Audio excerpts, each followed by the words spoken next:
I got into bodybuilding, it was when I saw the Flex magazine cover and Dorian had his shorts up here and he had that fucking green shit popping through. Yes, he did. And I was like, nobody else, everybody looks at chest and arms. I'm like, I want what he has. And I think that Rich Gaspari and Dorian are the original pioneers of what we have now. And then Ronnie just took it and set a new level.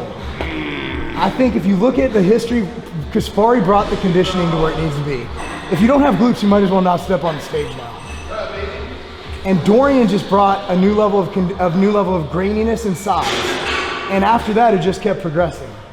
Can't overlook Haney. Why? Because he did what he did, just like Jay, in the sense that, you know, as far as being a businessman, mastering the business behind the scenes of bodybuilding, the business of bodybuilding, and still being a successful athlete on stage.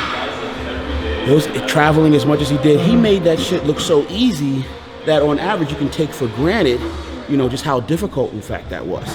You know, everybody can think, oh, I would like to be I could be Mr. Olympia, not realizing the demand on Mr. Olympia beyond just being able to go to the gym, train on your leisure, you know, at your time, and make a few appearances. But, you know, as Mr. Olympia, you are representing the interests of multiple companies. In fact, the face of legitimacy for new companies and the industry, you know, which means that there's more demand on your time for appearances and things, responsibilities that not everyone can do and still be able to focus and dial it in like they had to, like in order to still maintain the integrity of being a champion at that level. So I'm going to say that and say that Haney can't overlook what he did. You know, he made it look very easy. He did. You know, but what he did though at that time, you know, the average weight of first of all, the average professional bodybuilder had been training more than 10 years. Yeah. On average. You know, that said, you know, the average pro was somewhere around 202. You know, Haney was competing at 230, 240. At a time when the average pro bodybuilder, 202, you know, testament to a lot of work behind the scenes in order to build the quality base muscle. And still, what he didn't have, when we say symmetry, he had aesthetics. So he was able to build this beautiful package that was consistent with what the judging criteria was at the time. It was bigger. But it was bigger, you know. So guys that had really beautiful small waists and big backs, you know, like Brian Buchanan, you know, just a number of really beautiful aesthetic quality having athletes. Haney was that, and then another 20 pounds, you know, of muscle.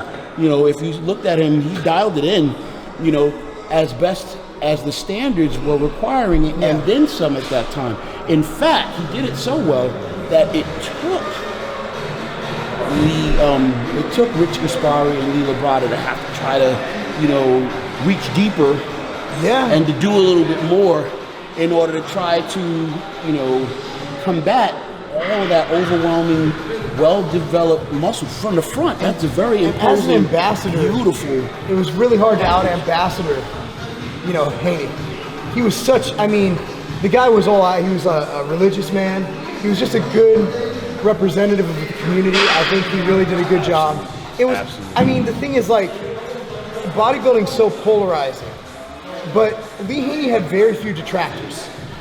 I mean, he had his detractors, but it wasn't like, now you have camps. You notice that? Like, you don't have anybody who's like, you know, he's all right. It's either, no, that guy sucks, that guy's great. That guy sucks, that guy's great. Where I can look and I can say, okay, here's a positive of this. Here's, like, you look at Rami, like, that's a big, impressive guy. But, like, you go to an average fan, they're either like, oh, Rami sucks, or Rami's great. There's, like, no in between. Nobody can just look objectively. Everybody has to choose sides. But Haney kind of like transcended that whole thing where I don't think, you rarely heard anything bad about Lee Haney, at least from my recollection. I mean, he was just a great ambassador. Very good. And he still is. He's a great man. I mean, what he's done for the sport, you're absolutely correct. And awesome example, just a really awesome example. He talked a lot about balance. Even in a sport where we understand that stimulate, don't annihilate, but he did talk about having a healthy attitude, having, you know, a healthy approach to things. He talked a lot about, you know, being able to speak to the development of the man. You know, he was raising Joshua. I mean, as a kid, you know, you kind of looked at what he was doing with Joshua and Shirley and kind of thought, oh, wow, you know, well, you know, that is, you know, he became an iconic figure to me just because of some of those things that made him very human. It took the bodybuilding experience that could otherwise look like it's all-consuming, you know, extreme, you know, balls-to-the-wall training, and he turned it into something that was with a very human face and allowed you to see that, yo, man, you can still be very active in your community. You can turn around and do some very positive things. In fact, this thing is a vehicle. It's a doorway to those kinds of larger possibilities of giving. If you look at his life beyond the sport of bodybuilding, even now, you know, very active in the community, multiple businesses that speak to the increase of the communities. I mean, he's, you know, you can just say a lot of wonderful things about the dude, but you know, an example of, I think when we talk about those guys that made, you know, these lasting impressions in this sport, Rich Gaspari definitely, you know, Dorian brought in that whole new level of size and condition and forever, you know, changed the game, you know, as it would need to be after Haney, you know. He was almost the opposite of him. I mean, in a lot of ways, he didn't really talk much. Very introverted. Dark horse. Yeah, nobody saw him till the show. Right. He didn't do any interviews or anything, you know, and also, I mean, symmetrically speaking, he wasn't Haney. Symmetrical. He was symmetrical. Not as aesthetically pleasing as Haney, but he was symmetrical. Oh, he had a complete physique. But you look at him and Haney. Haney's you look at that, you're like, that's beautiful. Look at Dorian. That's awesomely disgusting. He said awesomely disgusting. I mean, that's what I look. That's what got. But here's the thing. I'm speaking from experience. That's what got me into the sport. I wanted that grainy hamstring look. That was my goal. Size was secondary to that wow factor. For me, the fact that you saw many little veins and grains coming out of a man's hamstrings, that was. I always pride myself on being different. You know, like, which is good and bad when you live in the suburbs, especially for my kids. But, you know, at the end of the day, I always was, you know, priding myself on being different. And I saw that and I'm like, you know, that's what I want. You know, that's different. That takes a lot of work. Because I knew that wasn't something you could have in a pill. You couldn't just buy it. It wasn't a tattoo. You couldn't just get it tattooed. You had to work for that. So I'm like, that's what I want. So Dorian, and also the fact that he pioneered a new training system. I mean, you know, he basically, he took Metzger's system. And he made it a lot more popular. And reintroduced it in the common day, you know. He's an interesting individual. And so, I mean, but, you know, that's the sport. I mean, so I think that a lot of people just lost the love of the history of the sport. You know, I think we need to bring that back. You know, that's my goal. I mean, bodybuilding is such a positive thing if you look at it for what it's good for.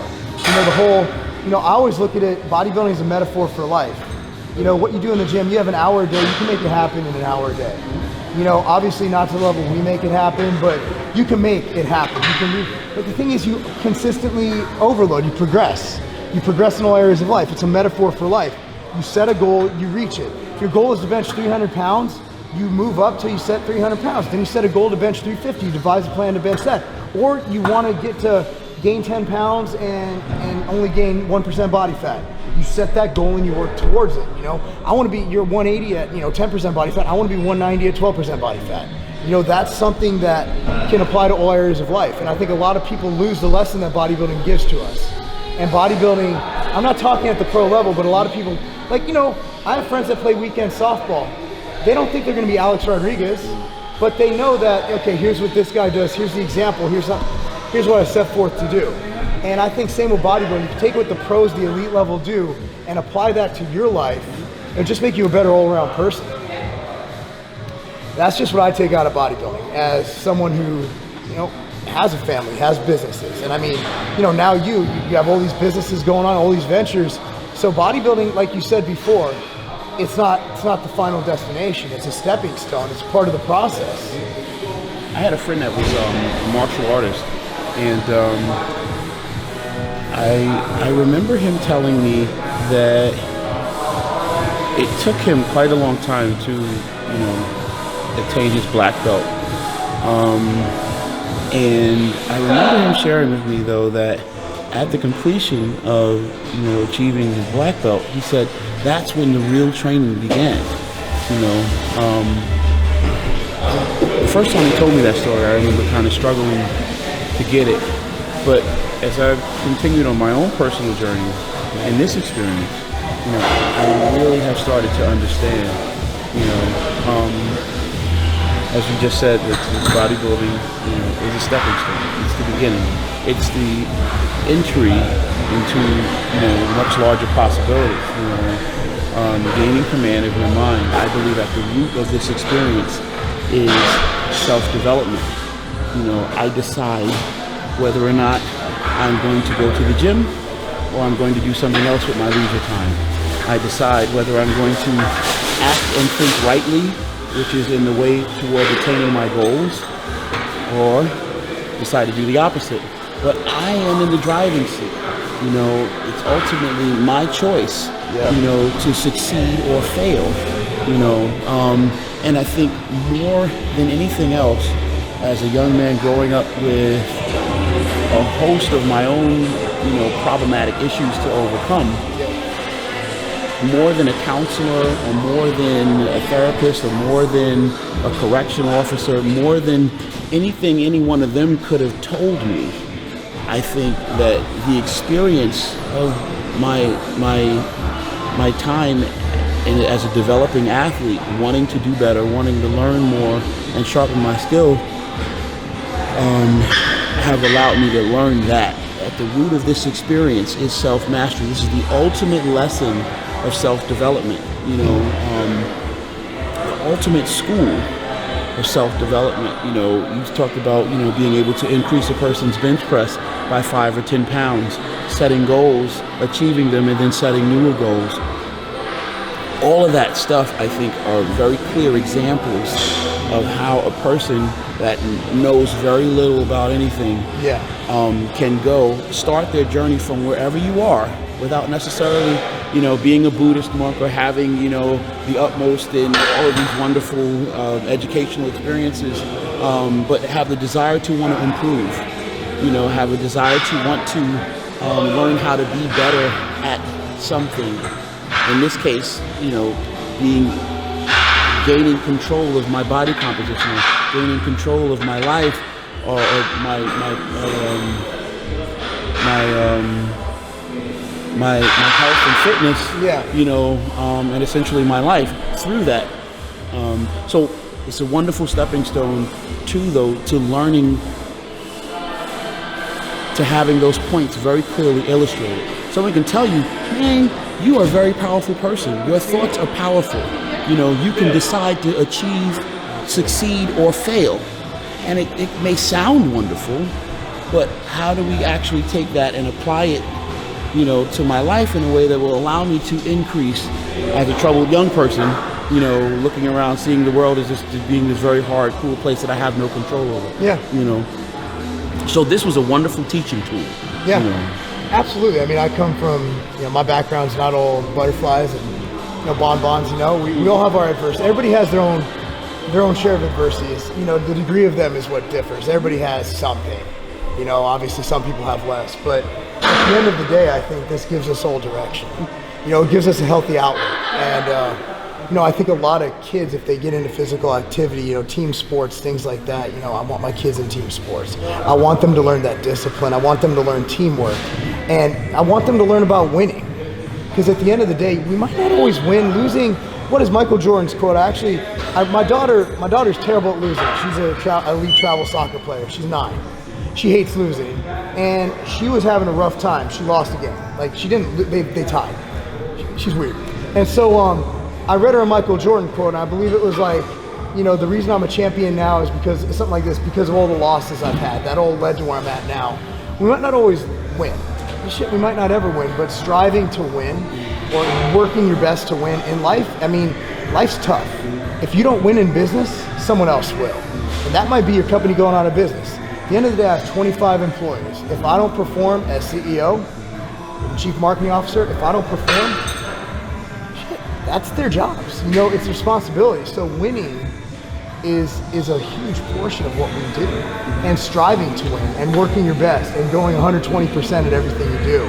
And again, it's one of those things where this just teaches you, and especially when you come from a background where you have nothing or you lost everything, I think you're much more appreciative of what you have, and you strive and you don't want to lose that, you know. So that's what drives me every day, is the fact that, you know what, I've had stuff and lost it all. You know, when I was a kid, I had issues, you know, and so being able to achieve something, the goal is always to take it a step further. What can I do to better this? And just like with your physique, how can I bring that cross striation across here? But that goes in life. Like, you have a brand now, you know? It's like, okay, how can I take this brand to the next level? How can I be a top 5 supplement company now? It all plays, your mindset, at the end of the day, you're a champion. So when you set a new focus, like your company, obviously your goal is going to be to improve every day of the week, every minute of the day, and you're going to do what it takes to do that. So I think that's what separates a lot of people. It's not necessarily the best genetics, it's not necessarily the best talent or the best intellect. It's the person who's willing to put in the work and maximize their potential. I'll take work ethic over genetics any day. So, but I think everybody else is getting hungry here, man. I'm one of them. All right, man. I will agree. I appreciate that workout, man. I appreciate you. Thank you. No, that was good. The trek over here. I might actually grow after this if I eat. Right. If we eat. Yeah. I'm good, man. So, yeah, that was good. It has been my pleasure and my honor. Thank you very much. It's been a good time, man. That was a hell of a session. I don't think anybody realizes the intensity and volume that goes into building this physique.